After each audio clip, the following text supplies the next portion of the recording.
إن الحمد لله نحمده ونستعينه ونستغفره ونعوذ بالله من شرور أنفسنا ومن سيئات أعمالنا من يهده الله فلا مضل له ومن يضلل فلا هادي له وأشهد أن لا إله إلا الله وحده لا شريك له وأشهد أن محمدا عبده ورسوله أما بعد يا أيها الناس اتقوا ربكم الذي خلقكم من نفس واحدة وخلق منها زوجها وبث منهما رجالا كثيرا ونساء واتقوا الله الذي تساءلون به والأرحام إن الله كان عليكم رقيبا يا أيها الذين آمنوا اتقوا الله حق تقاته ولا تموتن إلا وأنتم مسلمون يا أيها الذين آمنوا اتقوا الله وقولوا قولا سديدا يصلح لكم أعمالكم ويغفر لكم ذنوبكم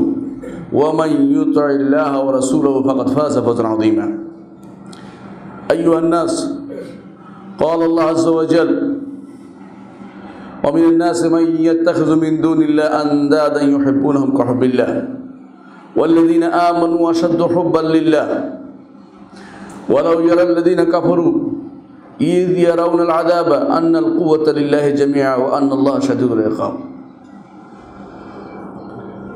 সম্মানিত মুসল্লিয়ানে কেরাম, আল্লাহ রাব্বুল ইজ্জত কোরআনে কারীমে ঘোষণা করছেন যে মানুষের মধ্যে কিছু মানুষ আছে যারা আল্লাহ ব্যতীত অন্যদেরকে আল্লাহর মতো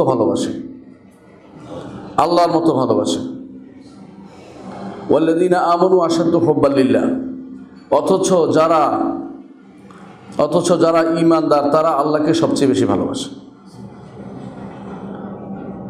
মানুষের মধ্যে ভালোবাসার বিষয়টি নিয়ে আজকে আলোচনা করতে চাচ্ছি। আল্লাহর প্রতি আমাদের ভালোবাসা কেমন হবে এবং ভালোবাসা আসলে কি জিনিস, কি কারণে দুনিয়াতে আজ এত ফিতনা ফাসাদ ভরে যাচ্ছে। আমরা মসজিদে মুসল্লি দেখি, অথচ আল্লাহর দ্বীনের প্রতি ভালোবাসা তাদের জাগ্রত হয় না। সালাতের মধ্যে একাগ্রতা আসে না। আল্লাহর প্রতি মানুষের যে ঐকান্তিক ভালোবাসা এটা জাগ্রত হচ্ছে না। সেটা কেন হয় না? প্রথমে আমরা জানতে চাই মহব্বত কি জিনিস। মহব্বত হচ্ছে বাংলা ভাষা যেটাকে বলে ভালোবাসা। অনেকেই এটাকে আল্লাহর সাথে নিয়ে লাগিয়ে বলবেন আল্লাহর প্রেম বা আল্লাহর আশেক এলাহি নাম দেয় অনেকে। আশেকের তো ভিন্ন যে লিঙ্গের দিকে ভালোবাসা এটা বলে আশেক মূলত। এই জন্য আশেকের শব্দটি আল্লাহর জন্য কখনো অ্যাপ্রোপ্রিয়েট শব্দ নয়। আল্লাহ এবং রাসূলের জন্য আশেক এলাহি বা আশেকে রাসূল দুটোই বলা জায়েজ নাই। কারণ আশেকের শব্দের অর্থ হচ্ছে বিপরীত লিঙ্গের দিকে যে টান, সেটাকে আশেক বলা হয়। আল্লাহ এবং রাসূলের প্রতি এই জাতীয় শব্দ ব্যবহার করা জায়েজ নেই। মূলত এশক দুনিয়ার যে সমস্ত প্রাকৃতিক জিনিস বাড়াবাড়িতে চলে যায় সেটা এশকে পরিণত হয়। এই জাতীয় জিনিস আসলে শরীয়ত অনুমোদিত নয়। আল্লাহর জন্য যে ভালোবাসা হবে সেই ভালোবাসা অর্থ লেগে থাকা, কোনো কিছু লেগে থাকা, ছাড় না দেয়া, সবসময় তার সাথে থাকা, এটাই হচ্ছে ভালোবাসা। স্থাপন, কোনো কিছু স্থায়ী হওয়া কোনো কিছুর সাথে, অন্তর যেদিকে কিছু পাওয়ার আশা, কিছু জিনিস থেকে বাঁচার আশায় যার প্রতি ঝুঁকে, সেটাই হচ্ছে ভালোবাসা। সাধারণত মানুষ যেমন বাবা মার প্রতি ভালোবাসে প্রাকৃতিকভাবে, অনুরূপভাবে খাবারের প্রতি ভালোবাসে, তার খাবার শরীর টিকানোর জন্য, মনের ঝোঁক যে এটা খাইলে ভালো লাগবে, এটা হচ্ছে ভালোবাসা, স্বাভাবিক ভালোবাসা। এটা যদি যারা ভালোবাসে তাদেরকে যদি আমরা দেখি, অনেক রকমের ভালোবাসা মানুষের মধ্যে দেখা যায়। তার মধ্যে আমরা দুই ভাগে ভাগ করতে পারি। একটি হচ্ছে যে প্রাকৃতিকভাবে ভালোবাসা আপনার আমার অন্তরের মধ্যে উদয় হয়। যেমন একটি গাভী তার বাছুরের প্রতি একটি ভালোবাসা আছে, ছাগলের ছানার প্রতি ছাগলের একটি ভালোবাসা আছে, পাখির ছানার প্রতি পাখির একটি ভালোবাসা আছে। মানুষের তেমনি ভালোবাসা আছে তার সন্তানের প্রতি সে ভালোবাসে। এটাকে বলা অনুরূপভাবে পিতা সন্তানের প্রতি, সন্তান পিতার প্রতি যে ভালোবাসা আছে, এই ভালোবাসা প্রাকৃতিক ভালোবাসা। এই প্রাকৃতিক ভালোবাসাকে অস্বীকার করা যায় না। আল্লাহ তাআলা যেদিন তার নাম রহমান, তিনি, আমরা সবাই জানি তার নাম রহমান। এই রহেম শব্দ থেকে যেটা উদ্ভূত, রাহেম অর্থ হচ্ছে টান। এই টানটা সেদিন থেকে তিনি সমস্ত রহমতের অধিকারী, যেদিন থেকে তার এই আর রহমান নামটি আছে। কিন্তু তিনি দুনিয়ার বুকে মানুষের মধ্যে একটা টান ঢেলে দিয়েছেন, সেটার কারণে পিতা সন্তানকে ভালোবাসে। রাসূলুল্লাহ সাল্লাল্লাহু আলাইহি ওয়াসাল্লাম বলেছেন যে 100 ভাগের 1 ভাগ তিনি দুনিয়াতে দিয়েছেন এই টানটি। সেই কারণে একটি গাভী তার সন্তানের গায়ে পা লাগবে বলে পাটা উঠিয়ে, যখন দুধ খাওয়ায় পাটা তুলে রাখে, যেন সন্তানের গায়ে যেন সেই আঘাতটা না লাগে, পায়ের চাপ না লাগে, সেই জন্য। এটা হচ্ছে আল্লাহর পক্ষ থেকে ঢেলে দেয়া দুনিয়ার বুকে ভালোবাসা। এই প্রাকৃতিক ভালোবাসার কথা আমরা বলছি না। কখনো কখনো প্রাকৃতিক ভালোবাসা এমনিতে তৈরি হয়। সুন্দর জিনিস তাকিয়ে থাকার জন্য মানুষ বিভিন্ন জায়গায় যায়, সফর করে, কক্সবাজার যায়, কেউ নীলগিরি যায়, কেউ বিভিন্ন প্রাকৃতিক দৃশ্য দেখার জন্য যায়। এটা এক ধরনের চোখ শান্ত করার মতো ভালোবাসা। আরেকটি হচ্ছে কর্মকাণ্ডগত ভালোবাসা। যেমন আপনি কোনো কিছু ভালো দেখলে, উত্তম দেখলে, পূর্ণ দেখলে আপনার কাছে সেটাকে ভালোবাসতে ইচ্ছা করে। আবার কখনো কখনো কেউ ভালো কিছু পেতে সে ভালো কিছু করে, যে আমি যদি ভালো কিছু করি আমি ভালো কিছু পাবো। এই সবই হচ্ছে প্রাকৃতিক ভালোবাসা। অনবরত সেটা তার অন্তরের ভিতরে উদিত হতে থাকে। একজন মানুষ এই ভালোবাসার কারণে দুনিয়াতে কাজ করে, নাহলে সে কাজ করতো না, শুয়ে বসে থাকতো। আরেকটি ভালোবাসা মানুষ ইচ্ছা করে নিজে গ্রহণ করে নেয়, প্রাকৃতিক না, বরং সে বুঝে শুনে সেটাই গ্রহণ করে নেয়। সেটা বিভিন্ন রকম হয়, কখনো কখনো কখনো প্রবৃত্তির তাড়না হয়। যেমন এটা সাধারণত যারা বুঝে না তাদের এটা বেশি হয়, অথবা যাদের প্রবৃত্তিক তাড়না বেশি তারা এটা করে। যেমন স্বামী স্ত্রীর প্রতি ভালোবাসা, অনুরূপভাবে যারা খাবারের প্রতি প্রচণ্ড ভালোবাসা, এগুলো তৈরি হয় সাধারণত নিজের ইচ্ছাকৃত, যে এই জিনিসটা আমার খুব ভালো লাগে, এটা খাবো, ইচ্ছাকৃত সেটা তৈরি হয়। কখনো কখনো কেউ আপনার উপকার করে দিলে তাকে আপনি ভালোবাসতে ইচ্ছা করেন, এই উপকারের জন্য। যেমন ব্যবসায়ীদের ভালোবাসে, শিল্পপতিরা ভালোবাসে, যে একে অপরের উপকারে লাগে। এই ভালোবাসা এটা ইচ্ছাকৃত তৈরি, এটা স্বাভাবিকভাবে তৈরি হয় না। যখন আপনি কর্মকাণ্ডে গেছেন তখন আপনার সেটা তৈরি হয়েছে। কখনো কখনো উভয় কারণে হয়। যেমন স্বামী স্ত্রীকে ভালোবাসে যে তার উপকার করবে, এই জন্য ঘর দৌড় ঠিকঠাক রাখবে। অনুরূপভাবে স্ত্রী স্বামীকে ভালোবাসে, তার প্রয়োজনীয় জিনিসগুলো এনে দিবে, অথবা তার প্রবৃত্তিক তাড়না নিবারণ করবে। উভয় কারণে হতে পারে। ভালোবাসার বিভিন্ন কারণ দুনিয়ার বুকে রয়েছে। কখনো কখনো হয় চতুর্থ যে কারণটি ভালোবাসা, সেটা হচ্ছে যে কোনো মানুষের প্রতি শ্রেষ্ঠত্ব ধারণা আসলে এবং তার কাছ থেকে জ্ঞান নিলে, তার কাছ থেকে কোনো কিছু জানতে পারলে তার প্রতি একটি ভালোবাসা তৈরি হয়। যেমন আপনারা ভালোবাসেন আপনাদের উস্তাদদেরকে, যারা এখানে খুতবা দেয় এদেরকে ভালোবাসেন, ডক্টর সাইফুল্লাহ, ডক্টর মঞ্জুর আলী, তাদেরকে ভালোবাসেন কেন? ইলমের কারণে, জ্ঞানের কারণে। এই ভালোবাসা শরীয়তে নিষিদ্ধ নয়, এটা স্থায়ী। বরং অন্যান্য ভালোবাসা হচ্ছে এটা স্থায়ী, অন্যগুলো কিছুদিন থাকে আবার চলে যায়। প্রত্যেকটি জিনিসেই অনেক জিনিসের অবস্থান আপনি পরিবর্তন করেন। যা আপনি খেতে খুব ভালোবাসতেন কিন্তু আপনাকে নিষেধ করে দেওয়া হয়েছে, সেটা আপনি খেতে পারেন না, এরকম জিনিসও আছে। তো তাহলে সেই ভালোবাসাকে চলে গেল।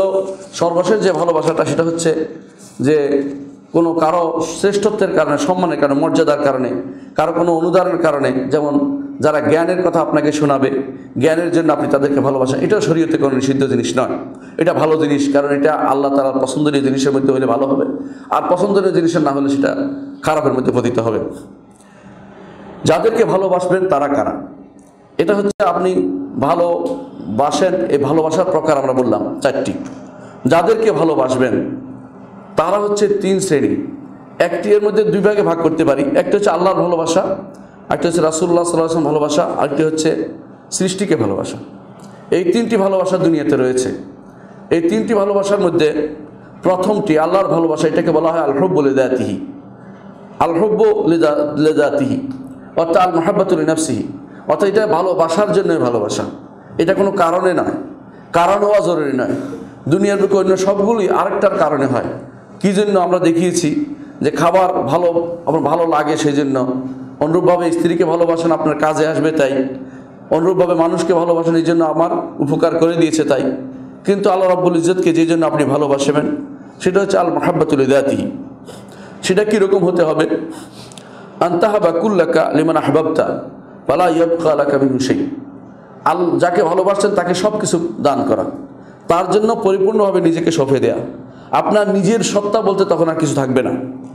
এই জন্য আপনার ইচ্ছা, আপনার আকাঙ্ক্ষা, আপনার কর্ম, আপনার সম্পদ, আপনার নিজেকে, সত্তাকে, আপনার সময়কে তার জন্য পরিপূর্ণভাবে ঢেলে দিবেন। সেটাই হচ্ছে আল্লাহর জন্য ভালোবাসা। এটা আর কারোর জন্য হতে পারে না। আর কারোর জন্য হলে সেটা শিরকে পরিণত হবে। এটাই হচ্ছে যে আপনি আপনার ইচ্ছা, আকাঙ্ক্ষা, আপনার কর্ম, আপনার সম্পদ, আপনার নিজের সত্তা, সময়, সব কিছু একমাত্র যাকে ভালোবাসবেন তার জন্য দিয়ে দিবেন। এটাই হচ্ছে আল্লাহ রাব্বুল ইজ্জতের ভালোবাসা। সুতরাং আপনি সব সময় চাইবেন তার সন্তুষ্টির কাছে আপনি বন্দী থাকবেন।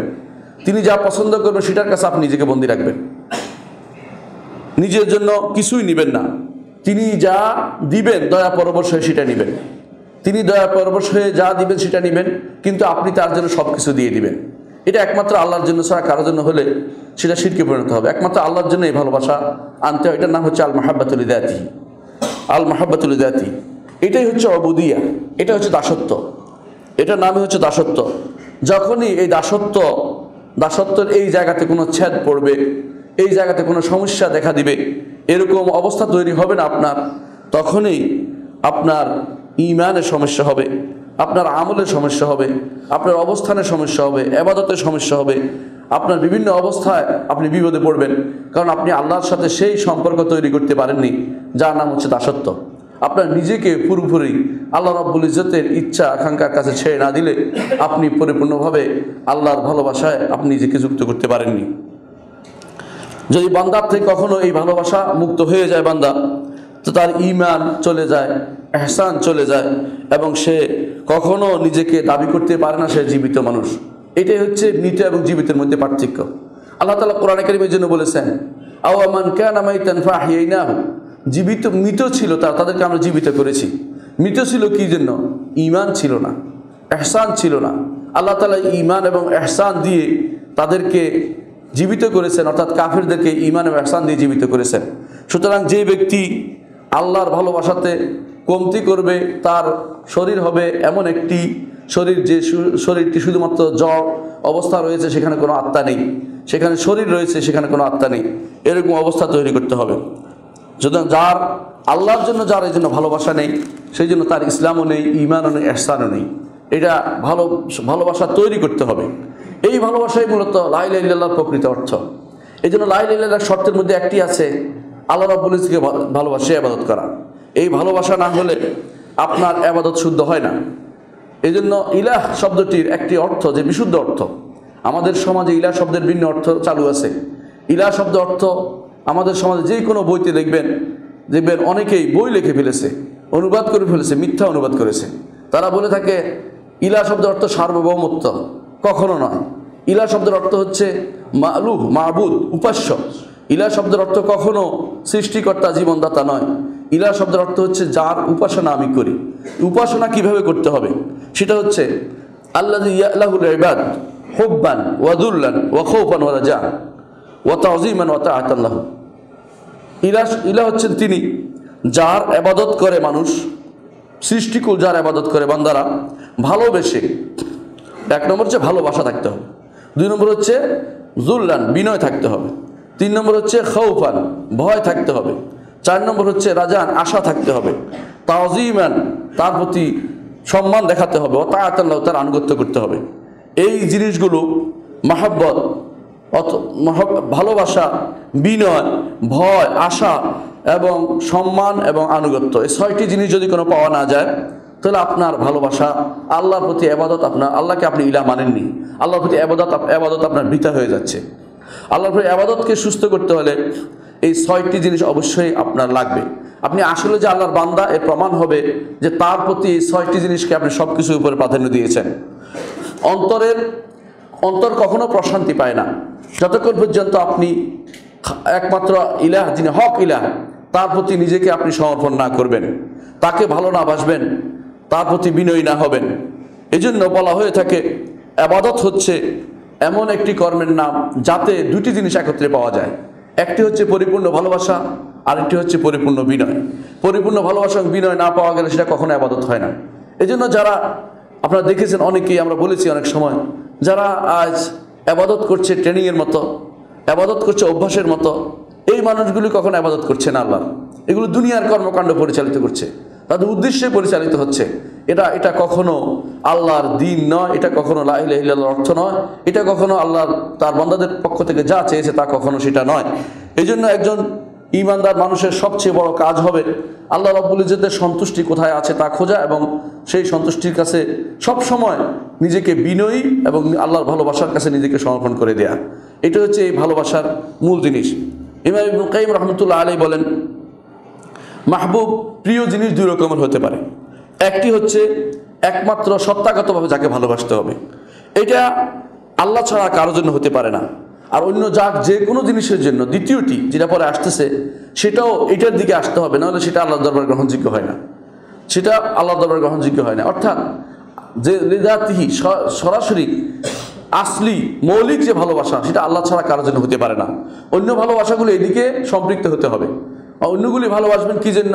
আল্লাহর জন্য। এই জন্য রাসূলুল্লাহ সাল্লাল্লাহু আলাইহি ওয়াসাল্লাম বলেছেন, মান আহাব্বা লিল্লাহ ওয়া আতা লিল্লাহ ওয়া আবগাদা লিল্লাহ ওয়া আতা লিল্লাহ, যে ব্যক্তি আল্লাহর জন্য ভালোবাসবে, আল্লাহর জন্য ঘৃণা করবে, আল্লাহর জন্য দান করবে, ও মানা আলিল্লাহ, আল্লাহর জন্য মানা করবে, এই ব্যক্তি ইস্তাকমালাল ঈমান, ঈমান সে পূর্ণ করতে পেরেছে। অর্থাৎ আল্লাহর জন্য হতে হবে তার কাজটা। এটা হচ্ছে মাহবুব লিনাফসিহি, আপনার প্রিয় সত্তা হতে হবে রব্বুল আলামিন। সর্বদিক থেকে তাকে ভালোবাসতে হবে এবং তার ভালোবাসার জন্য অন্য সমস্ত কর্মকাণ্ড সেদিকে নিবেদিত করতে হবে। দুনিয়ার আমরা অনেক কাজই করি, যেমন আপনি লেখাপড়া করেন, কি জন্য যাচ্ছেন? সর্বশেষ পরিণতি যেন আল্লাহর ভালোবাসা হয়। আপনি বিয়ে করেছেন, সর্বশেষ পরিণতি যেন আল্লাহর ভালোবাসা হয়। আপনার কর্মকাণ্ড দুনিয়াতে যাই চালান না কেন, ব্যবসা অথবা আপনি যেটাই করুন না কেন, চাকরি যাই করেন, সর্বশেষ পরিণতি যেন আল্লাহর দিকে হয়। এটা না হলে আপনার সেটা ওয়াবাল হবে, আপনার বিরুদ্ধে যাবে, সেটা আপনার পক্ষে কোনোদিন যাবে না। দ্বিতীয় যে ভালোবাসা ইবনুল কাইয়িম বলেন, সেটা হচ্ছে যে অন্য কারণে ভালোবাসা। অন্য কারণে ভালোবাসা দুই ভাগে বিভক্ত। কখনো কখনো স্বাদের কারণে আপনি জিনিসটা ভালোবাসেন, যেমন আপনার বিরিয়ানি ভালো লাগে, আপনার বিভিন্ন রকমের রেজালা ভালো লাগে, এগুলি আপনার স্বাদের কারণে ভালো লাগে। এটা এই দুনিয়ার প্রাকৃতিক এটা উদ্দেশ্য নয় এখানে। এটা আপনার ভালোবাসা কেন লাগে? যে আপনি এটা খাবেন, একসময় আল্লাহর ইবাদত করবেন, এই উদ্দেশ্য যেন হয়। যদি এটা উদ্দেশ্য না থাকে তো হাইওয়ানের মতো খাওয়া হবে, জীবজন্তুদের মতো খাওয়া দাওয়া হবে। এটার উপকারিতা আপনার কোনোদিন লাভ হবে না। আপনার শরীরটা জীবজন্তুর মতো হবে। এই জন্য আল্লাহ তাআলা কোরআনে কারীম বলেছেন, ওয়াল্লাযীনা কাফারু ইয়াকুলুনা কামা তাকুল আনআম ওয়ান নারু মাসওয়াল লাহুম, যারা কাফের তারা খায় যেভাবে চতুষ্প জন্তু খায়, আর তাদের পরিণতি হচ্ছে জাহান্নাম। সুতরাং আপনার এই যে ভালোবেসে জিনিসটা খাচ্ছেন, এটাও আল্লাহর জন্য হতে হবে, মানে লেগাইরি হতে হবে, অন্য কারণ হতে হবে। কখনো কখনো আপনি তিতা জিনিসও খান, যেমন তিতা ওষুধ খান। এটা কি জন্য? শরীরটাকে ঠিক রাখার জন্য, যাতে করে আল্লাহর ইবাদত করতে পারেন। উদ্দেশ্যটা যেন সেদিকে হয়। শুধুমাত্র একদিকে উদ্দেশ্য হলে দুনিয়ার জীবজন্তুদের মতো হয়। জীবজন্তুদের মতো হওয়াটা রাসূলুল্লাহ আল্লাহ এবং তার রাসূল কখনো পছন্দ করেননি, বরং এটাকে বলেছেন ইনহুম ইল্লা কাল আনআম বাল হুম আদাল, এরা তো জীবজন্তুর মতো, বরং এর চেয়েও নিকৃষ্ট। সুতরাং আপনার আমার ভালোবাসার এই জিনিসগুলো খেয়াল রাখতে হবে যে আল্লাহর জন্য হচ্ছে কিনা, সর্বশেষ পরিণতি আল্লাহর দিকে যাচ্ছে কিনা। আমরা দেখতে পাইলাম যে ভালোবাসার কিছু প্রকার আছে। এক নম্বর প্রকার হচ্ছে আল্লাহকে ভালোবাসা। এর মধ্যে আল্লাহকে ভালোবাসা, এতক্ষণ আমরা যেটা বুঝলাম, আল্লাহকে ভালোবাসা এটা কি যথেষ্ট নয়? আল্লাহকে ভালোবাসাই যথেষ্ট নয়। হ্যাঁ, আল্লাহকে ভালোবাসতে হবে, এতে কোনো সন্দেহ নেই। কিন্তু মুক্তি পেতে হলে, জাহান্নাম থেকে মুক্তি পেতে হলে, জান্নাতে যেতে হলে শুধু আল্লাহর ভালোবাসার দাবি করলে যথেষ্ট নয়। অনেক মানুষকে আপনি দেখবেন দরবারে বসে গেছে আল্লাহর ভালোবাসার দাবি নিয়ে, তারা নিজে বানিয়ে নিজের মতো করে কাজ করছে। অনেকে দেখবেন বিভিন্ন রকমের যেমন লালন শাহের আখড়াতে বসে গেছে, অথবা সেখানে আল্লাহর ভালোবাসার নামে কেউ আবার ইয়াবাও খাচ্ছে, আল্লাহর ভালোবাসার নামে কেউ আবার গাঁজাও খাচ্ছে। এই মানুষগুলি তারা ভালোবাসার নাম দিলে হবে না। ভালোবাসার এই জাতীয় জিনিসগুলো প্রমাণ করে যে এরা ভালোবাসার দাবিতে মিথ্যা। কারণ ভালোবাসার মূল জিনিস হচ্ছে আল্লাহকে ভালোবাসতে হলে তিনি কি ভালোবাসেন সেটাও ভালোবাসতে হবে। এই জন্য মূল জিনিস হচ্ছে, প্রথম কাজ হচ্ছে আল্লাহকে ভালোবাসতে, কোনো সন্দেহ নেই, কিন্তু আল্লাহকে ভালোবাসতে হলে কি করতে হবে সেটা হচ্ছে দ্বিতীয় জিনিসটি। আল্লাহকে ভালোবাসা, আমরা প্রথম যে আয়াতটি তেলাওয়াত করেছিলাম সেখানে দেখেছি আমরা যে কাফেররাও আল্লাহকে কিছু না কিছু ভালোবাসে, কিন্তু তারা আল্লাহকে ভালোবাসাতে অন্য কেউ শরিক করে। পার্থক্য এখানে, তারা আল্লাহকে ভালোবাসে। দুনিয়ার বুকে যারা ইহুদি নাসারা তারা আল্লাহর ভালোবাসার দাবি করে, এমনকি যারা কাফের আরবের মুশরিকরা তারাও আল্লাহর ভালোবাসার দাবি করত। পার্থক্য কী ছিল? আল্লাহ যা ভালোবাসতেন সেটা ভালোবাসতেন না। দ্বিতীয়টা এবং তৃতীয়টা, আল্লাহর জন্য ভালোবাসা হতো না তাদের। তাহলে প্রথম যেটা শুধুমাত্র আল্লাহকে ভালোবাসবে আর কিছু করবো না, এরকম অনেক যারা বসে থাকে এর নাম হলো ভক্তিবাদ। এই ভক্তিবাদী চিন্তাধারা ইসলামে নেই। যারা এই জন্য ভক্তিবাদ ইসলামে চালু করেছে এদের মধ্যে একজন নাম বলা হয়ে থাকে রাবে আদবিয়া। তিনি বলতেন যে আল্লাহকে আমি এমন ভালোবাসি, জান্নাতও চাই না জাহান্নামও চাই না, তিনি যেখানে যান আমি সেখানে, তিনি জাহান্নামে থাকবেন সেখানে যাব, এই জাতীয় কথা বলা যায় নাই। কারণ এটা ভক্তিবাদী ভালোবাসা ইসলামে নেই। এটা কেন ঢুকেছিল ইসলামে? কারণ তিনি ছিলেন বসরাতে, আর বসরাতে তখন হিন্দুস্তানের ভক্তিবাদীরা গিয়ে উপস্থিত হতো। আমাদের দেশে ভক্তিবাদী কারা করে আপনারা জানেন। ভক্তিবাদ একটা ধর্মের নাম, হিন্দু ধর্মের একটা বিরাট অংশ হচ্ছে ভক্তিবাদ। আমাদের পশ্চিম অংশের বাংলার, অপার বাংলার যে আছে বেশিরভাগ ভক্তিবাদী বিশ্বাসী মানুষ।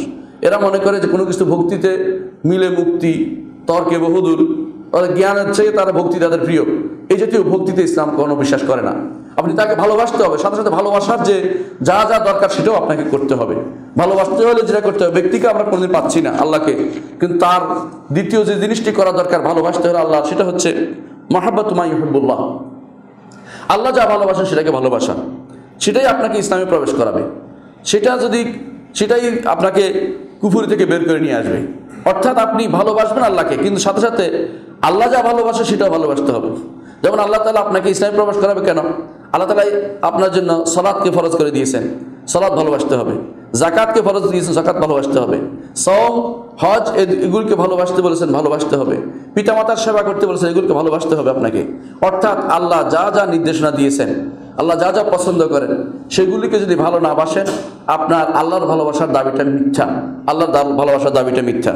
এই জন্য আল্লাহর কাছে সবচেয়ে প্রিয় ব্যক্তি ওই ব্যক্তি যে ব্যক্তি আল্লাহর ভালোবাসার দাবির সাথে সাথে আল্লাহ যা ভালোবাসেন সেগুলি যথাযথ পালন করেছেন। যিনি সালাত, সওম, যাকাত, হজ পালন করেছেন, যিনি আল্লাহর নির্দেশিত কাজগুলি করেছেন, আল্লাহর নিষিদ্ধ জিনিসগুলি যিনি পরিত্যাগ করেছেন, তিনি আল্লাহর কাছে সবচেয়ে প্রিয় মানুষ। সাথে সাথে তৃতীয় যে কাজটি করতে হবে সেটা হচ্ছে আল হুব্বু লিল্লাহ ওয়া আল হুব্বু ফিহি, আল্লাহর জন্য ভালোবাসা। এবং কোনো কিছুতে কাজ করার সময় আল্লাহর জন্য সে কাজটি করেছে সেই জিনিসটা নিশ্চিত করা। এই জন্য ভালোবাসার আগে দুইটার ভালোবাসার দাবি হচ্ছে এটা যে ভালোবাসা আল্লাহর জন্য হতে হবে। যেমন আপনি ভালোবাসেন একজন মানুষকে, কেন? তিনি দ্বীনের কথা বলেন।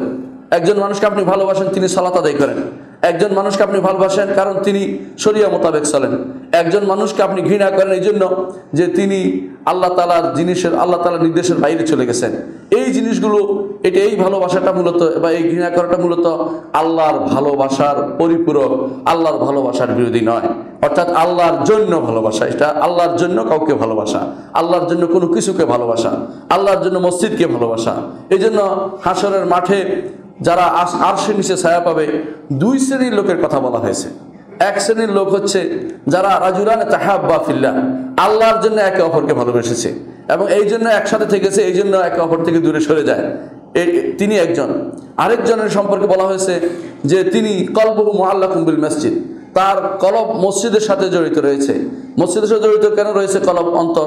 অর্থাৎ এই জন্য যে মসজিদে আল্লাহর ভালোবাসা পাওয়া যায়, মসজিদে গেলে আল্লাহর ইবাদত করা যায়। এই জন্য আল্লাহর ভালোবাসার জন্যই তাকে এটা ভালোবাসতে হচ্ছে। এটাই হচ্ছে আল্লাহর জন্য এবং আল্লাহর পথে ভালোবাসা, আল্লাহর জন্য এবং আল্লাহর পথে ভালোবাসা। এটাও আপনার আমার জন্য জরুরি। 4 নম্বর যে ভালোবাসাটা মানুষের মধ্যে পাওয়া যায়, যেটা নিষিদ্ধ, সেটা হচ্ছে আল্লাহর সাথে অন্য কাউকে ভালোবাসা। এটাই হচ্ছে বলেছে আল্লাহ তাআলা বলেছেন, ওমিনান নাসি মান ইয়াত্তাখিযু মিন দুনিল্লাহি আনদাদা ইউহিব্বুনাহুম কাহুব্বিল্লাহ। মানুষের মধ্যে কিছু মানুষ আছে যারা আল্লাহকে ভালোবাসে, অন্যদের সাথে অন্যদের মতো আল্লাহকে ভালোবাসে, অন্যদের ভালোবাসা আল্লাহর মতো। অর্থাৎ এরকম যে শরীক করে ভালোবাসে, এটাই হচ্ছে শিরকি ভালোবাসা, এটাই নিষিদ্ধ। এটাই শরীয়তে নিষিদ্ধ। আরেকটি ভালোবাসা আমরা বলেছি যেটাতে কোনো দোষ নেই, সেটা হচ্ছে যদি প্রাকৃতিক ভালোবাসা হয়, যেমন খাবারের প্রতি ভালোবাসা, কিন্তু এটাও নিষিদ্ধ হবে ওই সময় যখন আল্লাহর ভালোবাসার পথে অন্তরায় হবে, আল্লাহ তাআলার ভালোবাসার পথে অন্তরায় হবে। এই জন্য অথবা আল্লাহ তাআলার ইবাদতের বাইরে চলে যাবে, ইবাদতকে আটকে দিবে, বন্ধ করে দিবে, এরকম যদি কোনো প্রাকৃতিক ভালোবাসা দেখা দেয় তখন সেটাও নিষিদ্ধ হবে এবং সেটাও তখন শিরকি ভালোবাসায় পরিণত হয়ে যাবে। কখনো গুনাহ হবে, কখনো শিরক হয়ে যাবে। এই জন্য কোরআনে কারিমে আল্লাহ তাআলা আমাদেরকে নিষেধ করেছেন, ইয়া আইয়ুহাল্লাযিনা আমানু লা তুলহিকুম আমওয়ালুকুম ওয়ালা আওলাদুকুম আন যিকরিল্লাহ ওয়া মান ইয়াফআল যালিকা ফাউলাইকা হুমুল খাসিরুন।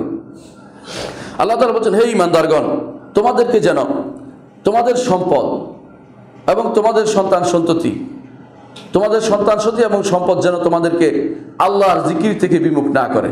যে ব্যক্তি তা করবে সে তো ক্ষতিগ্রস্ত। অর্থ কি? সে ধীরে ধীরে আল্লাহর প্রতি ভালোবাসাচ্ছে, যখন ধীরে ধীরে ওইটাকে প্রাধান্য দিয়ে থাকবে, এক সময় সে আল্লাহ তাআলার সাথে শিরকে লিপ্ত হয়ে যাবে। এটাই শরীয়তে নিষিদ্ধ।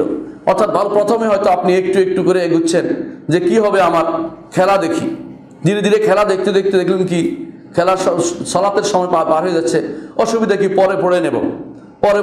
এরপরে বললেন কি, আর কতই তো পড়ে দেখছে মানুষ, আমরা খেলাটাকে দেখেই নেই। এরপরে আর সালাতের প্রতি কোনো গুরুত্বই আপনার থাকবে না, তখন হয়ে যাবে এটা শিরকি ভালোবাসা। অর্থাৎ খেলার প্রতি আপনার শিরকি ভালোবাসা তৈরি হয়ে গেছে। এইভাবে ধীরে ধীরে মানুষ দুনিয়ার বুকে যখন এরকম দুনিয়ার কর্মকাণ্ডে মানুষ জড়িত হয়ে পড়ে, প্রথমে তাকে গুনার পর্যায়ে, ধীরে ধীরে সে শিরকে পরিণত হয়। এই জন্য সালফে সালেহীন সবসময় বলতেন যে আল মাআসি বারিদুল কুফর ওয়া শিরক, যে গুনাহগুলো হচ্ছে ধীরে ধীরে পোস্ট বক্সের মতো। পোস্ট বক্স যেমন আপনি একটু রেখে দিচ্ছেন, জায়গা মতো পৌঁছে যাবে। এর অর্থ হচ্ছে আপনি গুনাহগুলো যখন করতে আরম্ভ করেন, প্রথমে ছোট গুনাহ থাকে, ধীরে ধীরে কবিরা গুনাহ হয়, ধীরে ধীরে সেটা শিরক এবং কুফরিতে পরিণত হয়। যখন সেটা ভালোবাসার দিক থেকে আল্লাহর ভালোবাসার উপরে স্থান পেয়ে যায় এবং যখন আল্লাহর সাথে অন্য কাউকে ভালোবাসার সমান্তরালে নিয়ে আসা হয়, তখন সেটা শিরক হয়ে যায়।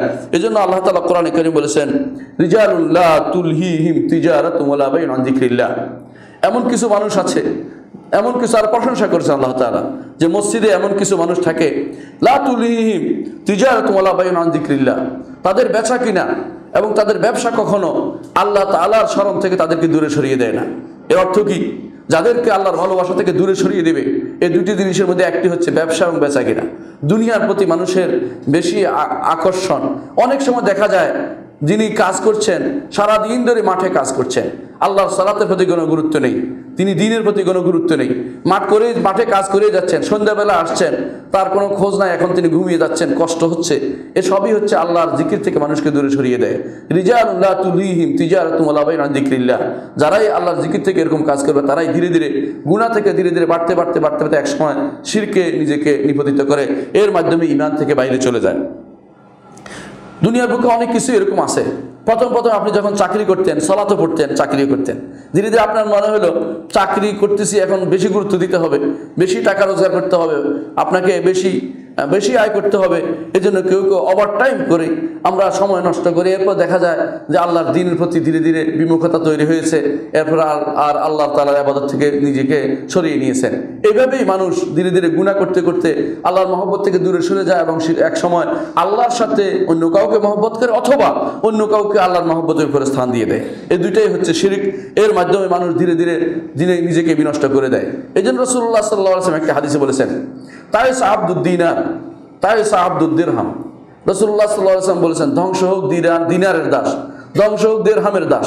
কেন তিনি সেটা বলেছেন?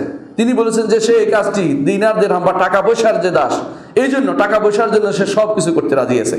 আল্লাহর ভালোবাসা, আল্লাহ তাআলার ইবাদত, আল্লাহ তাআলার দাসত্ব, এসব বাদ দিয়ে সে টাকা পয়সার দাসে পরিণত হয়ে যায়। তার কাছে সবচেয়ে প্রিয় হয় কিভাবে টাকা রোজগার করবে। এই টাকা কিন্তু সবই সে খেতে পারে না, দুনিয়ার মানুষ সবই রেখে চলে যায়, কিন্তু এই যে একটা মোহ, এই যে প্রবৃত্তি, দাসত্ব সে করছে এবং সে শয়তানের দাসত্ব করছে এবং সে দুনিয়ার প্রতি দাসত্ব করছে, দুনিয়ার দাসত্ব করছে, এর মাধ্যমে সে আল্লাহর দাসত্ব থেকে দূরে সরে যায় এবং আল্লাহর ভালোবাসা তখন তার শরীরে অন্তরে আর থাকে না সামান্যতম। এভাবে দেখা যায় মানুষ ধীরে ধীরে আল্লাহর মহব্বত থেকে দূরে সরে যাচ্ছে। অথচ আল্লাহকে শুধুমাত্র ভালোবাসতে হবে। ঈমানদারগণ সবসময় আল্লাহকে ভালোবাসে। শুধু আল্লাহ কিভাবে ভালোবাসে? তারা আল্লাহকে ভালোবাসে ভালোবাসার নামে শুধু ভালো নাম মাত্র ভালোবাসা নয়, তাকে সম্মান করে এবং তার সওয়াবের আশা করে, তার শাস্তি থেকে নিজেকে মুক্তি পাওয়ার জন্য সর্বদা তটস্থ থাকে। কখন আমার উপর আল্লাহর শাস্তি এসে যাবে, কখন আমার উপর বিপদ এসে যাবে, কখন আখিরাতে আমাকে চিরস্থায়ী জাহান্নামের মধ্যে লেখা হবে, এই ভয়ে সব সময় তটস্থ থাকে। সেই ব্যক্তি হচ্ছে সত্যিকারের আল্লাহর ভালোবাসার ব্যক্তি, যিনি আল্লাহর কাছে আশাও করে আবার ভয়ও থাকে। এই জন্য আমরা সবসময় বলে থাকি, একটি পাখি যেমন নেভিগেশনের জন্য তার দুটি ডানা থাকে, সাথে তার শরীরটি থাকে। তার শরীরটি হচ্ছে ভালোবাসা, শরীরটা পুরোটা যেমন ভালোবাসা, আর দুটি ডানা যেন আশা এবং ভয়। আশা এবং ভয় এই দুই ভাগে সে দুনিয়াতে চলতে হলে, নেভিগেশন করতে হলে, বিমান যেমন উঠতে হলে দুটা ডানা লাগে, পাখি যেমন উঠতে হলে দুটা ডানা লাগে, তেমনি আপনারও দুটি ডানা হচ্ছে, একটি আশা, একটি হচ্ছে ভয়। এর মাঝখানে হচ্ছে আপনার ভালোবাসায় আবাদতটা করবেন, না হলে আপনার এই দুনিয়ার প্রত্যেকটি আবাদত আপনার বন্ধ আবাদত হবে, নিষিদ্ধ আবাদত হবে এবং গ্রহণযোগ্য আবাদত হবে না। আপনি সালাত আদায় করার সময় আশা করবেন যে আমি আল্লাহর জন্য করছি প্রথমে, দ্বিতীয়ত আশা করুন আল্লাহ কবুল করবে, তৃতীয়ত ভয় থাকবে যদি কোনো কারণে আল্লাহ কবুল না করে আমার কি উপায় হবে। এই ভয়ের মধ্যে আপনার থাকতে হবে। প্রত্যেকটি আবাদতের ক্ষেত্রে তা আমাদের মাথায় আনতে হবে। যখন একমাত্র দুনিয়ার বুকে মানুষে দেখেন, একমাত্র মানুষ কি করে সাধারণত ভালোবাসে ওই সত্তাকে যে কিছু না কিছু দেয়, কিছু না কিছু দেয়, তাকে তার অন্তরের ভিতরে একটা ভালোবাসা তৈরি হয়। হাদিয়া দিলেও দেখবেন যে ধীরে ধীরে মানুষের ভিতরে মহব্বত তৈরি হচ্ছে। রাসূলুল্লাহ সাল্লাল্লাহু আলাইহি ওয়াসাল্লাম এই জন্য বলেছেন, তাহাদু তাহাবু, হাদিয়া দাও তোমাদের মধ্যে মহব্বত তৈরি হবে। এটা দেখা পরীক্ষিত জিনিস। এটা কেউ কেউ যদি শত্রুও হয়, কিছু দিলে আপনারও ধীরে ধীরে তার প্রতি অন্তরের ঘৃণা চলে যাবে এবং মনে করবে তাকে ভালোবাসতে ইচ্ছা করবে। রব্বুল ইজ্জত আপনাকে কি না দিয়েছেন, কি না দিয়েছেন। আপনি যদি কোনো নিঃশ্বাসের যে নেয়ামতটা, এটাকে যদি আপনি চিন্তা করেন তাহলে আপনি আশ্চর্য হবেন। আপনি নিঃশ্বাসের নেয়ামতটা কীভাবে চিন্তা করবেন, যে এই নিঃশ্বাস যদি আপনি কিনতে হতো কত টাকা দিয়ে কিনতে হতো। যারা আজ হাসপাতালে নিঃশ্বাস কিনে বেড়ায় দেখছেন তো, তারা একটা বিরাট বাক্স লাগায়, মাসের পরে তারা বিরাট একটা অ্যামাউন্ট দাবি করে যে এত টাকা আমাকে দাও। আল্লাহ রাব্বুল ইজ্জত আপনাকে বিনা পয়সা তা দিচ্ছেন। শুধু একটা জিনিসই আমরা দেখতে পাই, এই সামান্যতম জিনিসটাকেই আমরা কত গুরুত্বহীন ভাবছি। যদি তিনি সেটা না দিতেন, কষ্ট হলে কি করেন, যখন মানুষের শ্বাসকষ্ট হয় ওষুধ নিয়ে আসেন, হা করে থাকেন, তখন সেটার মধ্যে দিতে থাকেন কেন? নিঃশ্বাসটা যেন সুন্দরভাবে নিতে পারেন, কারণ এর মাধ্যমে আপনি বেঁচে থাকতে পারেন। এভাবে আল্লাহ তাআলার যে নেয়ামত আপনার উপর আছে সেটা আপনি কোনো দিন গুণে শেষ করতে পারবেন না। আল্লাহ তাআলা বলছেন, ওমা বিকুম মিন নি'মাতিন ফামিনাল্লাহ, তোমাদের উপর যে নেয়ামতে আছে তা আল্লাহর পক্ষ থেকে এসেছে। আরও বলছেন আল্লাহ তাআলা যে ওয়াইন তাউদ্দু নি'মাতাল্লাহি লা তুহসুহা, আল্লাহর নেয়ামতকে যদি তোমরা গণতে পারো, গণে শেষ করতে পারবে না, তোমরা গণে কখনো শেষ করতে পারবো না আমরা। সেই জন্য আল্লাহর প্রতি ভালোবাসতে হবে। এর কারণ, এক নম্বর কারণ হচ্ছে তিনি এমন এক সত্তা, তিনি দুনিয়াতে আসার জন্য তিনি আমাদেরকে দুনিয়া সৃষ্টি অস্তিত্ব এনেছেন। তিনি আমাদেরকে যা দরকার তা দিয়েছেন না চাইতে। আপনাকে চোখ দিয়েছেন দুইটি দেখার জন্য। আপনি দুনিয়াতে এসে যদি কান্নাকাটি করে চাইতেন তাহলে আপনার মনে থাকতো যে একটা বড় নেয়ামত পেয়েছেন। বিনে কষ্টে পেয়ে গেছেন, এই জন্য সেটার প্রতি আপনার কোনো গুরুত্ব নেই। দুটি পা দিয়েছেন হাঁটতে, যার একটি পা নাই সে বুঝতে পারে কি কষ্টে আছে। আপনি অনুরূপভাবে আপনার শরীরের কোনো অঙ্গ যদি হানি হয়, আপনার যে কষ্ট হয়, তখন বুঝতে পারেন যে কি অবস্থা হয়। অনেক মানুষের দাঁত আছে, অটোমেটিক দাঁত উঠছে, সে চিন্তাও করে যে কত বড় নেয়ামত পাচ্ছে।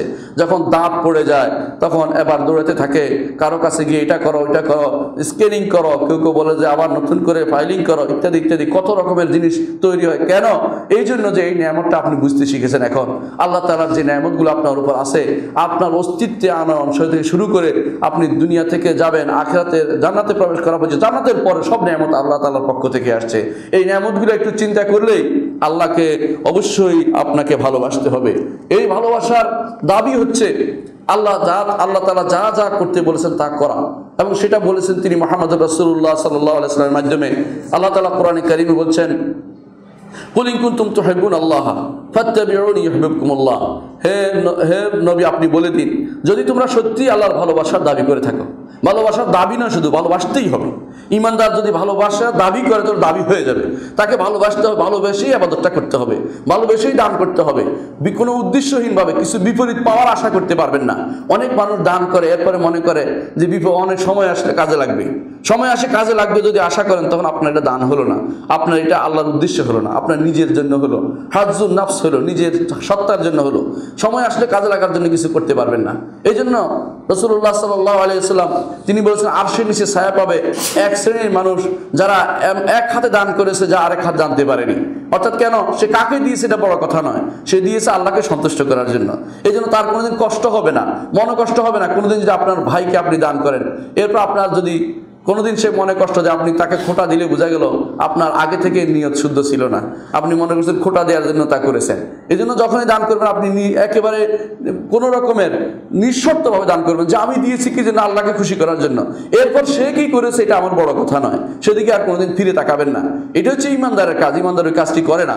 এই জন্য যারা এই ভালোবাসার কথা বলে, আল্লাহ তাআলা তাদেরকে একটি পরীক্ষার আয়াত নাযিল করেছেন। আল্লাহ তাআলা বলে দিয়েছেন কুল ইন কুনতুম তুহিব্বুনাল্লাহ ফাত্তাবিউনি ইউহিব্বুকুমুল্লাহ, যদি তোমরা সত্যি সত্যি আল্লাহর ভালোবাসার দাবিতে সত্যবাদী হয়ে থাকো তাহলে তোমরা কি করবে, অবশ্যই মুহাম্মদুর রাসূলুল্লাহ সাল্লাল্লাহু আলাইহি ওয়াসাল্লাম অনুসরণ করে যেতে হবে। পরিণামে কি হবে, ইউহিব্বুকুমুল্লাহ, আল্লাহ তোমাদেরকে ভালোবাসবেন, ওয়া ইয়াগফির লাকুম যুনুবাকুম, তোমাদের গুনাহসমূহ ক্ষমা করে দেবেন। দুটি জিনিস বিরাট জিনিস, কিন্তু আল্লাহর ভালোবাসা পাওয়ার অর্থই হচ্ছে আপনার জীবন সার্থক হয়ে যাওয়া, আর ক্ষমা সেটাও কিন্তু আপনার জীবনের বড় জিনিস। এই জন্য রাসূলুল্লাহ সাল্লাল্লাহু আলাইহি ওয়াসাল্লাম দোয়া করতেন, আল্লাহুম্মা ইন্নী আসআলুকাল আফওয়া ওয়াল আফিয়াতা, ক্ষমা চাই এবং নিরাপত্তা চাই। ক্ষমাটাও দরকার, সাথে সাথে আল্লাহর ভালোবাসার পাওয়াটাও দরকার।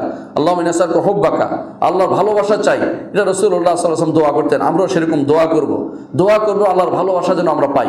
কিন্তু আল্লাহর ভালোবাসা পেতে হলে অবশ্যই রাসূলুল্লাহ সাল্লাল্লাহু আলাইহি ওয়াসাল্লামের পুঙ্খানুপুঙ্খ অনুসরণ করে যেতে হবে এবং সেই ভালোবাসা পাওয়া আমাদের জন্য জরুরি। কিন্তু কিছু জিনিস আছে যেই জিনিসের কারণে আমরা অনেক সময় আল্লাহর ভালোবাসা থেকে দূরে সরে যাই। কিন্তু ভালোবাসতে হলে কি কি আলামত আছে, আমি কয়েকটি আলামত উল্লেখ করব। কোরআনে কারীমে আল্লাহ তাআলা বলছেন, ইয়া আইয়ুহাল্লাযীনা আমানু মান ইয়ারতাদ্দা মিনকুম আন দীনিহি ফাসাওফা ইয়াতিল্লাহু বিকওমিন ইউহিব্বুহুম ইউহিব্বুনাহু। হে ঈমানদারগণ, তোমরা মনে করেছো আল্লাহ তোমাদেরকে ঈমান দিয়ে বোধহয় বিপদে পড়ে গেছে। না, এটা নয়, এরকম কিছু নয়। কেউ কেউ আসে বলতো আমি তো ঈমান এনেছি, আমরা মুসলিম, এরকম বলে মানুষের কাছে এহসান দয়া দেখানোর কোনো কিছু নেই। বরং আল্লাহ তাআলা বালিল্লাহু ইয়ামুন্নু আলাইকুম আন হাদাকুম লিল ঈমান, আল্লাহ তাআলা তিনি দয়া দেখাবেন যে তোমাদেরকে তিনি ঈমানের প্রতি পথ দেখিয়েছেন। অনেক মানুষ আছে ঈমান পায়নি, আপনি পেয়েছেন, আল্লাহ শুকরিয়া আদায় করেন। আল্লাহ তাআলা বলছেন, এই জন্য তিনি বলছেন যে কেউ তোমাদের মধ্যে আল্লাহর দ্বীন থেকে ফিরে যাবে, ফাসাফিয়াতিল্লাহু বিকওমিন ইউহিব্বুহুম ইউহিব্বুনাহু, আল্লাহ এমন একটি কওম নিয়ে আসবেন যারা আল্লাহকে ভালোবাসবে, আল্লাহ তাদেরকে ভালোবাসবেন। সুতরাং আপনি ঈমান এনেছেন যে আল্লাহর শুকরিয়া আদায় করেন, আপনি কিছু আল্লাহর প্রতি দয়া দেখানোর কিছু নেই। এই জন্য কাফেররা, এই আরবরা, বেদুইনরা এসে বলতো রাসূলুল্লাহ সাল্লাল্লাহু আলাইহি ওয়াসাল্লামকে, বেদুইনরা এসে বলতো, কি বলতো, ক্বালাতিল আরাবু আমান্না, ঈমান আনছে। এটা বলার কারণে আল্লাহ রাসূল সাল্লাল্লাহু আলাইহি ওয়াসাল্লাম আল্লাহ তাআলা বলে দিলেন যে আপনি বলে দিন যে ইয়ামুন্নুনা আলাইকা আন আসলামু, ইসলাম গ্রহণ করছে বলে তারা কি দয়া দেখাবে? তা কিছু করতে পারে না। বালিল্লাহু ইয়ামুন্নু আলাইকুম আন হাদাকুম লিল ঈমান, আল্লাহই তো দেখাবেন যে তিনি দয়া দেখাবেন যে তিনি তোমাদেরকে ঈমানের প্রতি হেদায়েত দিয়েছেন। ঈমানদার এই জন্য কি করবে, আল্লাহ তাআলা বলছেন যারা সত্যিকারের ঈমানদার, যারা আল্লাহকে ভালোবাসে, তাদের কয়েকটি গুণ বলেছেন।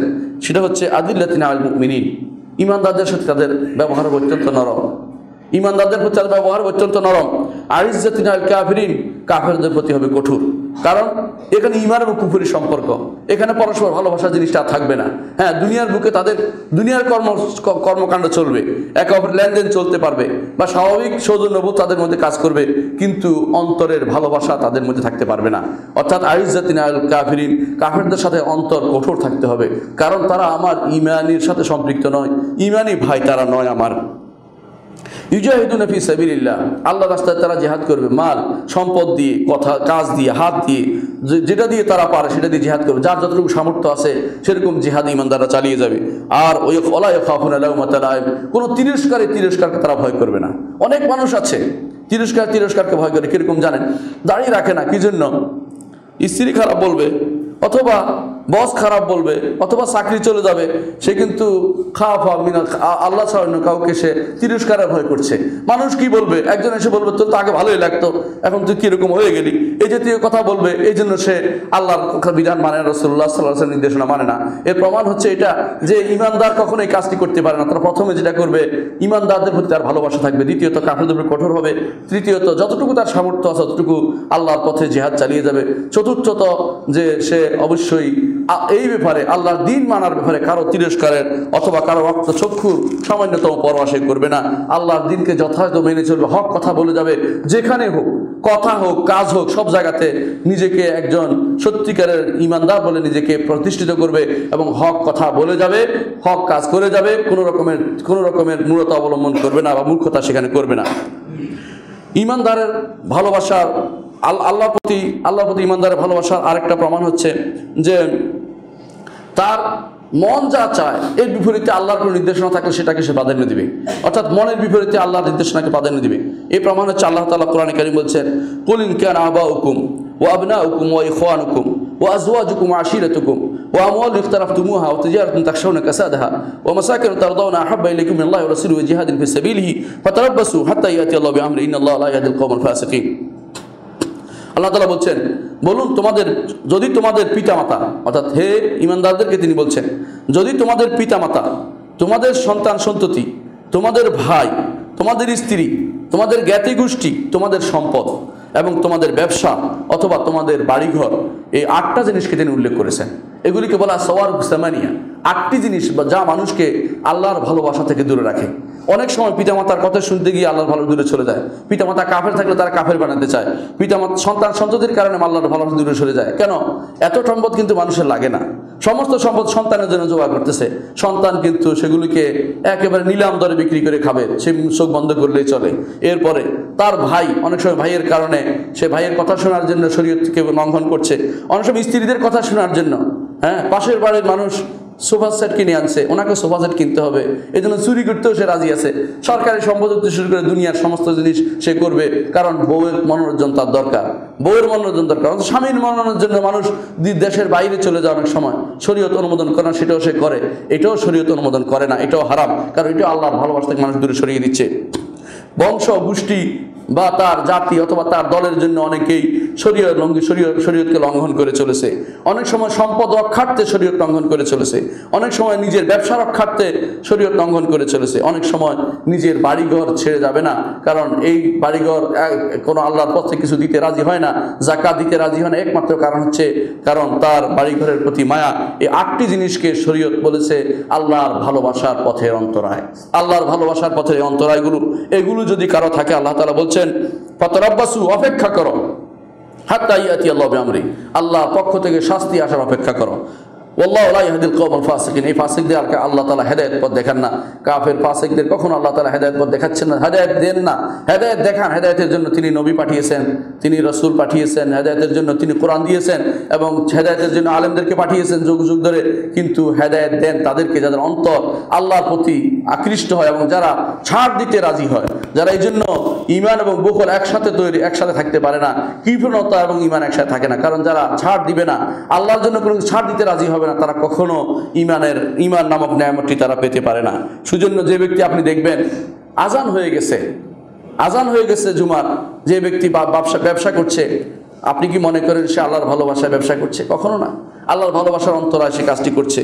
আল্লাহ তাআলা কোরআনে কারীমে বলেছেন, ইয়া আইয়ুহাল্লাযীনা আমানু ইযা নুদিয়া লিস-সালাতি মিন ইয়াউমিল জুমআতি ফাসআউ ইলা যিকরিল্লাহি ওয়া যারুল বাই'।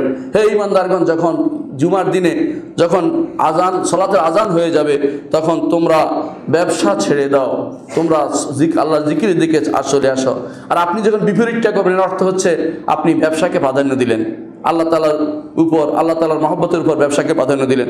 অনুরূপভাবে যেই ব্যবসায়ী সম্পদ নিচ্ছে, হালাল হারাম বিবেচনা করছে না, আল্লাহ তাআলাকে ভালোবাসেননি আপনি, বরং আপনি কৃপণতা করছে। আল্লাহ তাআলা বলে দিয়েছেন, ওয়ালা ইয়াহসাবান্নাল্লাযীনা ইয়াবখালুনা বিমা আতাহুমুল্লাহু মিন ফাদলি হুয়া খায়রুল লাহুম। যারা কৃপণতা করছে, আল্লাহর রাস্তায় যাকাত দিচ্ছে না। অনেক ব্যবসায়ী এখন যাকাত দেয় না, শত শত ব্যবসায়ী যাকাতের হিসাবও করে না। আমাকে অনেক ব্যবসায়ী স্ত্রী পর্যন্ত মাঝে মধ্যে ফোন করে বলে যে ওনাকে বুঝিয়েছি, উনি তো বুঝে না, উনি শুধু সম্পদে বুঝে যাকাত দিতে জানে না। আমি বললাম, আপনার হাতে যতটুকু আছে অতটুকু দিয়ে দেন, ওনাকে আপনি বুঝাতেই থাকুন, কারণ দায়িত্ব এটা, একজন মানুষের দায়িত্ব হচ্ছে। যাকাত যদি না দেয় কি হবে? আল্লাহ তাআলা কোরআনে কারীম বলছেন, হুয়া শাররুল লাহুম, এটা তার জন্য কল্যাণের কোনোদিন হতে পারে না, কারণ অতীতেই সে চলে যাবে। যাওয়ার পর কি হবে? আল্লাহ তাআলা বলছেন, সাইয়ুতাওয়াকুনা মা বাখিলু বিহি ইয়াওমাল কিয়ামা, যেটা সে কৃপণতা করে আল্লাহর যাকাত দেয়নি, সেটা কিয়ামতের দিন তার গলায় পেঁচিয়ে দেওয়া হবে, সাপ হয়ে সে কামড় দিতে থাকবে, তাকে কঠিনভাবে এই শাস্তি তার উপর পতিত হবে। কেন? কারণ সে আল্লাহর মহব্বতের উপর দুনিয়ার সম্পদকে ভালোবাসছে, দুনিয়াও পায়নি, সে শাস্তি শুধুমাত্র পেয়েছে। যে জিনিস আল্লাহর ভালোবাসার উপরে, যে জিনিসকে আপনি আল্লাহর ভালোবাসার উপর প্রাধান্য দিবেন, সেই জিনিস আপনার উপর বিপদ আনবেই আনবে। সেই বিপদ আপনাদের বিপদ হবেই হবে। সেই জিনিস কখনো আপনার কোনো কল্যাণে লাগবে না। এটা শুধুমাত্র আপনি হয়তো দেখতে পাচ্ছেন যেটা আপনার কল্যাণে লাগছে, কিন্তু এটা আসলে স্থায়ী কোনো কল্যাণ আপনার জন্য আনবে না। অস্থায়ী হয়তো কিছু সাময়িক আপনি ভালো লাগতেছে, মানসিক ভালো লাগতেছে, কিন্তু আল্লাহর দরবার সেটা কখনো গ্রহণযোগ্য হয় না। অনেক সন্তান আছে, অনেক বাবা আছে সন্তানকে ঘুমাতে দিয়ে চলে আসছেন, আপনি বহু খুশি কি জন্য, যে সন্তান উঠে চাকরিতে যাবে, ক্লাসে যাবে, তার অনেক কাজ আছে, ফজরের সালাতে আপনি তাকে ডেকে দেননি বা ফজরের সালাতে হাজির করাননি, আপনি মনে করছেন কত ভালো কাজ করছেন। না, আপনি আপনার ভালোবাসার উপরে সন্তানকে স্থান দিয়েছেন। এই জন্য আল্লাহ তাআলা বলছেন কেন 8টি জিনিস আপনাকে আল্লাহর মহব্বত থেকে দূরে সরিয়ে, মধ্যে একটি হচ্ছে সন্তান। সন্তানের ভালোবাসা আপনি তাকে জাগাননি, সালাতের জন্য ডাকেননি, কেন? সে মনে কষ্ট আসবে। আল্লাহ তাআলা, আমরা আগেও বলেছি, মনে কষ্ট আসার ভয়ে কিন্তু আল্লাহর দিন থেকে দূরে সরে থাকা যাবে না। আপনি হক কথা বলতে হবে, আসো তুমি সালাতে, সালাতের জন্য তোমাকে হাজির হতে হবে। সালাতে তাকে উঠিয়ে দিবেন, তাকে সকালবেলা উঠিয়ে দিবেন, কিন্তু তাকে সালাত পড়ছে কিনা বিকালে হিসাব নেবেন যে তুমি আজকে সালাতগুলো জামাতের সাথে পড়ছো কিনা। জামাতের সাথে বলবেন যাতে করে অন্তত সালাতগুলো ঠিকমতো আদায় করে। আর যদি বলেন সালাত পড়ছো কিনা, 6টা 5টা একসাথে পড়বে, এরপরে বলবে যে পড়েছি, কারণ সে তো মিথ্যা বলেনি, পড়ছে। কিন্তু জামাতের সাথে পড়লে তার আর এটা ফাঁকিবাজি করতে পারবে না।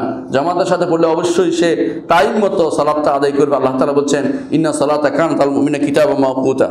এই জন্য সন্তান যেহেতু বেশিরভাগ সময় আল্লাহর মহব্বত থেকে দূরে সরিয়ে দেয়, আল্লাহ তাআলা কোরআনে কারীমে এই আমাদেরকে সাবধান করেছেন। তিনি বলছেন ইয়া আইয়ুহাল্লাযীনা আমানু কু আনফুসাকুম ওয়া আহলিকুম নারা, হে ঈমানদারগণ, তোমাদের নিজেদেরকে এবং পরিবার পরিজনদের যারা আছে তাদেরকে জাহান্নাম থেকে বাঁচাও।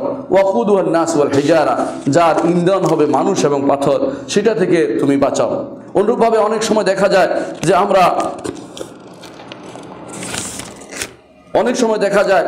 আমরা অনেক সন্তানকে বলি না, তার বয়স হয়ে গেছে, অনেকে আবার দেখে বয়স হওয়ার পরে বলে যে আমার বিবাহের বয়স হয়েছে, বাবা দেখে না।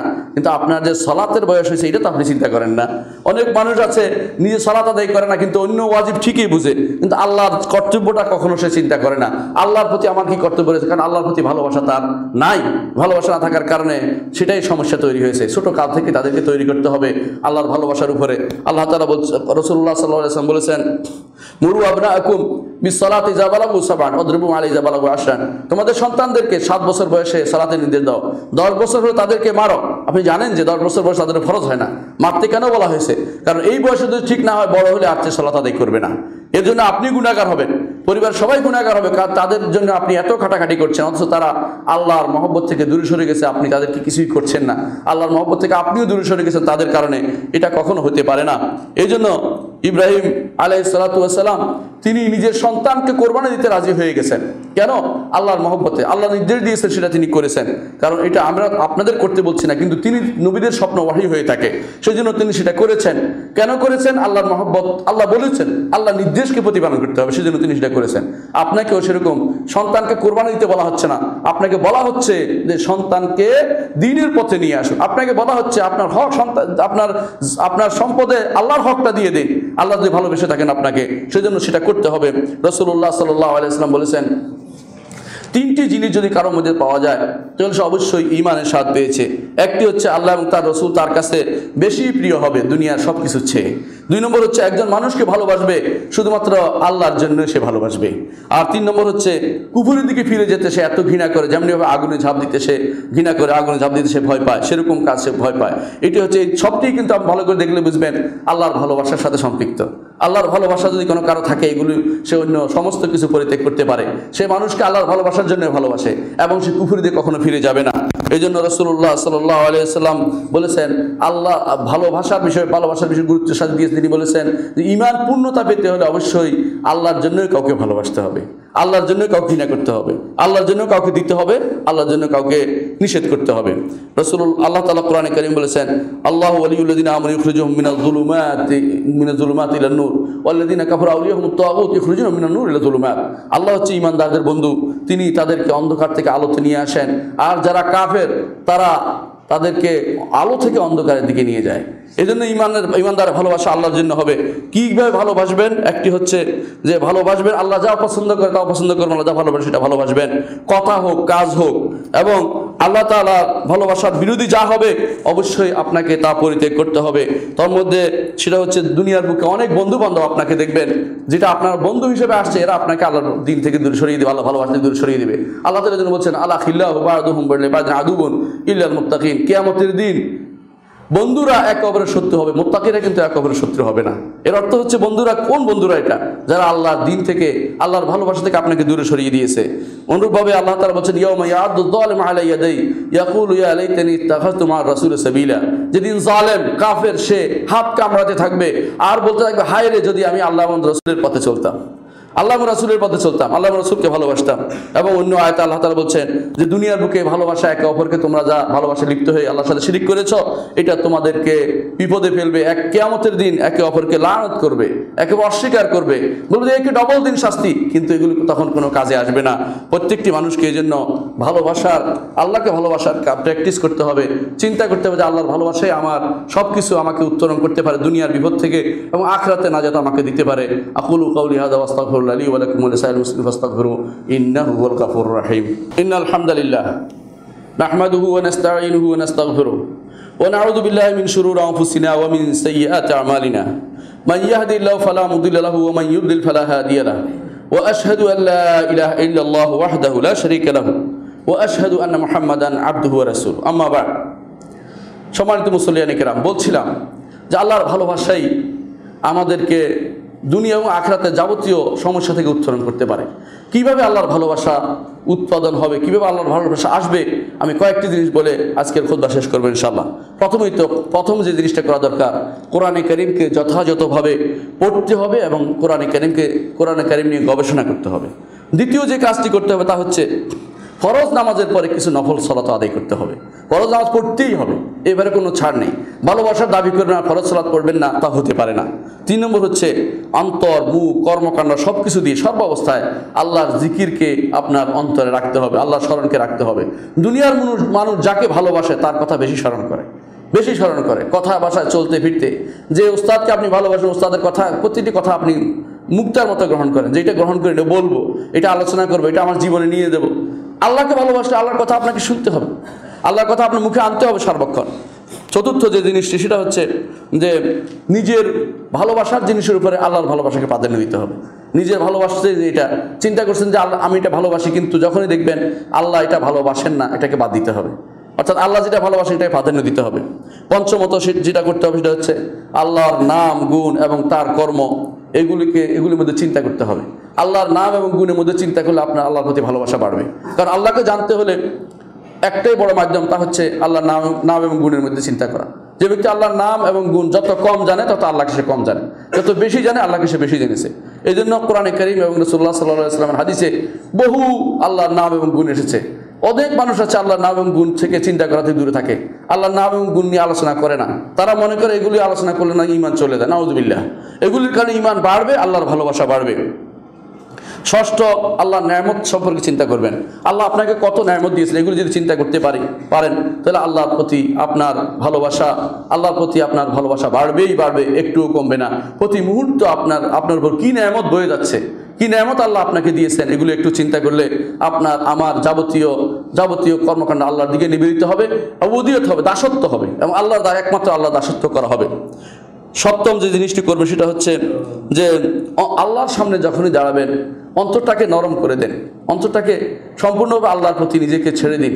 যে আল্লাহ তুমি যদি কোনো আমাকে পার করে না যাও, এই দুনিয়া কষ্ট আমি পার করতে পারবো না, কবরের কষ্ট আমি পার হতে পারবো না, হাসরের মাসের কষ্ট আমি পার হতে পারবো না, আর জান্নাতে যাওয়ার অধিকার তুমি ছাড়া কেউ আমাকে দিতে পারবে না। এই জন্য আমাকে বিপদ থেকে উদ্ধারের জন্য তোমার প্রতি আমি নিজেকে ছেড়ে দিলাম, সমর্পণ করে দিলাম। নিজেকে আল্লাহর সামনে সম্পূর্ণভাবে দিনহীনভাবে নিজেকে উপস্থাপন করুন, এর মাধ্যমে আল্লাহর ভালোবাসা আপনার অন্তরে জাগ্রত হবে। অষ্টম হচ্ছে আল্লাহ তাআলা যখন দোয়া করতে বলেছেন রাতের শেষ প্রহরে, এই জন্য সেই সময় আল্লাহর কাছে অনেকেই তাহাজ্জুদ পড়ে দোয়া করে থাকে। এই সময়ে আপনার বেশি বেশি করে আল্লাহর কাছে নিজেকে ধর্ণা দেয়া, আল্লাহর কাছে আল্লাহকে ডাকা, সেই সময় উপস্থিত থাকা সেই জায়গাতে যেখানে আল্লাহ রহমত দেন। আল্লাহ তাআলা বলেও দিয়েছেন যে তিনি শেষ রাতিতে নেমে আসেন, সেই সময় যদি আমরা আল্লাহকে ডাকতে পারি, যে কোনো দোয়া করতে পারি, অবস্থান নিতে পারি, অন্তত অন্তরে তার কথা জাগ্রত রাখতে পারি, অবশ্যই আল্লাহ তাআলা ভালোবাসা আপনার অন্তরে জাগ্রত হবে। নবম যে কাজটি করতে হবে, ভালো মানুষের সাথী হতে হবে। ভালো মানুষের সাথী হলে আপনার জীবনের প্রত্যেকটি মানুষ ভালোর দিকে নিয়ে যাবে, আর খারাপের সাথী হলে আপনার খারাপের দিকে নিয়ে যাবে। স্বাভাবিক জিনিস এটা। একজন মুসল্লি সালাত আদায়কারীর দিকে যদি আপনি সাথে যদি হাঁটেন, আপনি দেখবেন যে ধীরে ধীরে সালাতের দিকে আসছেন। আর যদি আপনি খেলোয়াড়ের সাথে চলেন, খেলোয়াড় আপনার খেলার মাঠে নিয়ে যাবে, আপনি সালাত থেকে দূরে সরিয়ে দিবে। তাহলে আপনার মধ্যে পার্থক্য হচ্ছে এটা, কার সাথে আপনি চলছেন, কার সাথে আপনি চলবেন। এর মধ্যে যদি ভালো মানুষ সাথী হন, আল্লাহর কথা স্মরণ করিয়ে দিবে। দশম হচ্ছে যে সমস্ত জিনিস আল্লাহ থেকে দূরে সরিয়ে দেয়, আল্লাহর মহব্বত থেকে দূরে সরিয়ে দেয়, সেই জিনিসগুলো থেকে সরে যেতে হবে। অনেক যত আনন্দের জিনিস হোক না কেন, যত ভালো জিনিস আপনার কাছে মনে হচ্ছে, যখনই আপনি দেখবেন যে এটা আল্লাহর দিন থেকে মানুষকে দূরে সরিয়ে দিচ্ছে, তখনই আপনার উচিত হবে তা থেকে, এই লোক থেকে, এই কর্ম থেকে, এই জিনিস থেকে, যেটাই হোক না কেন, এটা থেকে দূরে সরে আসা। চিন্তা করে দেখুন, যখন সুলাইমান আলাইহিসসালাম তার কাছে ডানাওয়ালা ঘোড়া নিয়ে আসা হলো, ডানাওয়ালা ঘোড়া নিয়ে আসা হলো, তিনি সেটা দেখতে দেখতে সূর্য ডুবে গেল। তিনি বললেন যে এগুলো ফেরত নিয়ে আসা, সবগুলি ডানা কেটে দাও। যেই কারণে আমি রব্বুল আলমিনের স্মরণ থেকে দূরে সরে গেছি, সেই কারণ আমি আর রাখবো না, সেগুলো তিনি রাখেন নাই। এরকম ইমানদার হতে হয় আমাদেরকে, যে আল্লাহর ভালোবাসা থেকে দূরে সরিয়ে দিবে এমন কোনো জিনিস আমার প্রয়োজন নেই। এই জিনিস থেকে আমি অবশ্যই সেটাকে ছেড়ে দেবো। আল্লাহর ভালোবাসাকে আমি সব কিছুর উপরে প্রাধান্য দেবো। আল্লাহর ভালোবাসা প্রাধান্য দিলে দুনিয়া বা আখরাতে যে জিনিসটি আমাদের প্রাপ্তি হবে, তা হচ্ছে দুনিয়াতে আপনি আত্মিক প্রশান্তি পাবেন, আর আখরাতে আল্লাহর জান্নাত পাবে, ধন্য হবেন। আল্লাহ সাল্লু আলা সাইয়্যিদিল বাশারিয়া কামা আমারাল্লাহু আযজা ওয়া জাল্লা ফি কিতাবিহি ওয়া থান্না বিমালাইকাতিহি মুসাব্বিহাতিল কুদসি ওয়া থাল্লাথা বিকুম আইয়ুহাল মুমিনুন ফাকালা তাআলা মুখবিরান আমিরা ইন্নাল্লাহা ওয়া মালাইকাতাহু ইউসাল্লুনা আলান নবী ইয়া আইয়ুহাল্লাযিনা আমানু সাল্লু আলাইহি ওয়া সাল্লিমু তাসলিমা। وقال النبي صلى الله عليه وسلم من صلى عليه مرة صلى الله عليه بعشرا فقل اللهم صل على محمد وعلى آل محمد كما صليت على إبراهيم وعلى آل إبراهيم إنك حميد مجيد اللهم بارك على محمد وعلى آل محمد كما باركت على إبراهيم وعلى آل إبراهيم إنك حميد مجيد اللهم ارض عن الخلفاء الراشدين أبي بكر وعمر وعثمان وعلي وأن سائر الصحابة والتابعين رضوان الله عليهم أجمعين اللهم اغفر لنا ولإخواننا الذين سبقونا بالإيمان ولا تجعل في قلوبنا غلا للذين آمنوا ربنا إنك رؤوف رحيم اللهم انصر المسلمين في كل مكان وأيدهم بتأييدك يا رحمن আল্লাহ মুসলিমদের তুমি সাহায্য করো আল্লাহ, আল্লাহ কাফেরদের বিরুদ্ধে আমাদের তুমি সাহায্য করো আল্লাহ, আল্লাহ আমাদেরকে দ্বীনের উপর রাখো আল্লাহ, আল্লাহ আমাদেরকে তুমি তোমার ভালোবাসা দিয়ে সিক্ত করে দাও আল্লাহ, আল্লাহ তোমার ভালোবাসার মধ্যে অন্তরাহ এমন সব জিনিস থেকে আমাদেরকে দূরে রাখো আল্লাহ, আমাদেরকে তোমার দিন বুঝার তৌফিক দান করো আল্লাহ, দ্বীনের উপর অটল রাখো আল্লাহ, তোমার রাসূলকে ভালোবাসার তৌফিক দান করো আল্লাহ, আল্লাহ যারা তোমাকে ভালোবাসে তাদেরকে ভালোবাসার তৌফিক আমাদের দান করো আল্লাহ। আল্লাহুম্মা ইগফির ওয়ারহাম আনতা খায়রুর রাহিমিন ইবাদাল্লাহ রাহিমাকুমুল্লাহ ইন্নাল্লাহা ইয়া'মুরু বিল আদলি ওয়াল ইহসান ওয়া ইতা'i যিল কুরবা ওয়া ইয়ানহা আনিল ফাহশা'i ওয়াল মুনকারি ওয়াল বাগই ইয়া'iদুকুম লা'আল্লাকুম তাযাক্কারুন ওয়া লাযিকরুল্লাহি আকবার ওয়াল্লাহু ইয়া'লামু মা তাসনাউন।